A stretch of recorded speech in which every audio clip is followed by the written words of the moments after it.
Okay, paano nga ba natin dapat intindihin ang lipunan? Kasi minsan, para itong isang dambuhalang puzzle, di ba? Sa pag-uusap natin ngayon, bibigyan kita ng tatlong espesyal na lente para mas malinaw nating makita kung paano nga ba gumagana ang lahat. Para magsimula, heto ang isang tanong na siguradong sumagi na sa isip mo. Bakit nga ba tayo kailangang pumasok sa eskwela? Hawakan mo muna yung sagot mo ha, kasi babalikan natin yan mamaya. Tingnan nyo to. Di ba parang ganito natin madalas isipin ang lipunan? Medyo magulo, ang daming parte, at parang ang hirap hanapin kung saan ba nagsisimula at kung paano nagkakakonekta ang lahat ng bagay. Pero huwag kang mag-alala, kasi ang maganda rito, may mga iniwang tools o lente kung tawagin ang mga social scientist para tulungan tayong buuin yung puzzle na yan. Handa na ba kayo? Tara, silipin natin yung tatlo sa pinaka-importante. Okay, unang lente, ang katawan ng lipunan. Teka, paano naging katawan? Isipin nyo ang lipunan na parang katawan ng tao. Paano? Tara, alamin natin.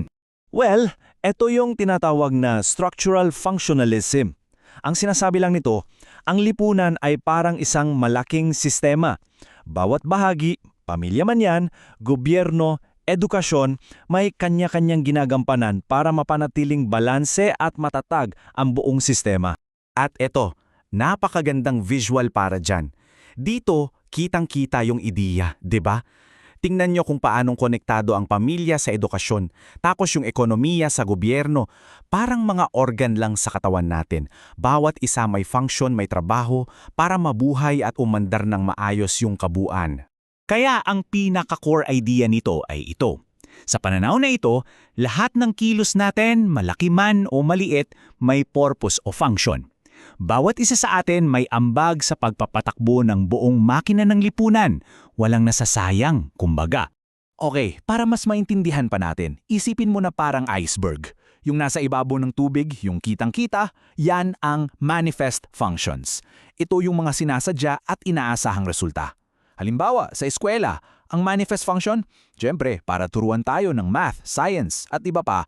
Pero, sa ilalim ng tubig, may mas malaking parte, di ba? Yan ang latent functions. Ito yung mga hindi sinasadya pero napaka-importanteng epekto. Gaya na lang ng pagiging parang babysitter ng school para makapagtrabaho yung mga magulang. Hindi yun ang main goal pero nangyayari at mahalaga rin, di ba? Sige, palit tayo ng lente. Kung yung una ay tungkol sa pagkakaisa at balanse, yung pangalawa naman, medyo iba ang tingin.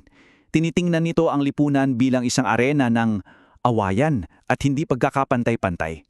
Ito ang Marxism. Ang puso ng teoryang to ay yung ideya na ang lipunan ay isang palaging may labanan, lalo na sa pagitan ng iba't ibang uri ng tao o social classes na may magkakaibang interes, yaman at kapangyarihan. At dahil dyan, heto, may pop quiz tayo. Tanong to mula mismo sa ating pinagkukunan. Ayon kay Karl Marx, ano raw ang kailangan mangyari para mabago ang kultura ng isang lipunan? A, B o C? Pag-isipan niyong mabuti. At ang tamang sagot ay A! Kung yan ang sagot mo, tama ka. Kasi para kay Marx, yung lipunan parang isang gusali yan. Ang pundasyon, yung pinakabase, ay ang ekonomiya. Lahat ng iba pa, kultura, politika, relihiyon, lahat yan nakapatong lang sa pundasyon na yon. Kaya kung gusto mo ng tunay na pagbabago, kailangan mong baguhin yung nasa ilalim, ang ekonomiya mismo. Eto na, pangatlong lente na tayo. Kung kanina tinitingnan natin yung malalaking struktura, ngayon naman mag-zoom in tayo. Titingnan natin ang lipunan sa pinakamaliit na level, sa ating pang-araw-araw na buhay at pakikipag-usap. Sige, isa pang mabilis na quiz. Alin sa mga to ang totoo tungkol sa symbolic interactionism? Tungkol ba to sa mga simbolo? Sa paano natin binubuo ang realidad? O lahat ba yan? Kung di ang sagot mo, galing! Tama lahat. Kasi, ayon sa symbolic interactionism, yung lipunan ay hindi isang malaking bagay na nandoon lang. Sa halip, ito raw ay resulta ng milyong-milyong maliliit na interaction natin sa isa't isa, araw-araw. Binubuo natin ang ating mundo sa pamamagitan ng mga simbolo at kahulugan na pinagkakasunduan natin. So, ngayong hawak na natin ang tatlong magkakaibang lente, oras na para pagsama-samahin ang lahat. Titingnan natin kung paano sila nagbibigay ng mas buong picture ng lipunan. Ito, isang napakagandang summary. Sa kaliwa, yung tatlong teorya natin. Sa gitna, yung pinaka-idea nila. At sa kanan, yung focus. Pansinin nyo, ang functionalism at Marxism ay macro. Tinitignan nila yung malaking picture, yung buong sistema. Samantalang yung interactionism, micro naman, mas nakatutok sa maliliit, pang-araw-araw na interaksyon.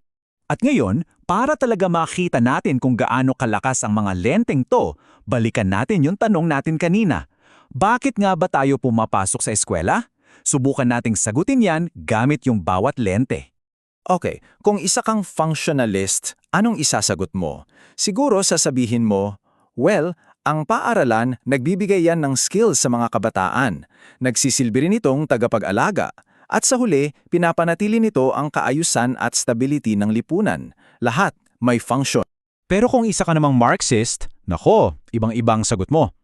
Para sa'yo, ang paaaralan ay isang pabrika na gumagawa lang ng mga masunuring manggagawa para sa mga kapitalista.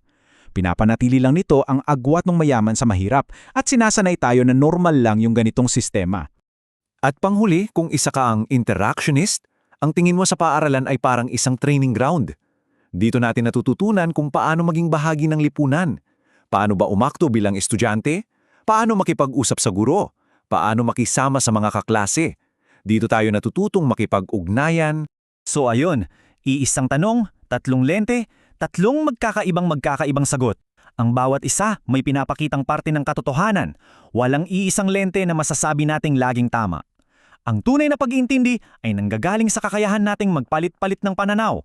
Kaya, ang huling tanong ko para sa inyo, sa susunod na may makita kayong issue sa lipunan, anong lente ang una ninyong susubukan? At ano kaya ang makikita ninyo kung gagamitin nyo rin ang dalawa pa?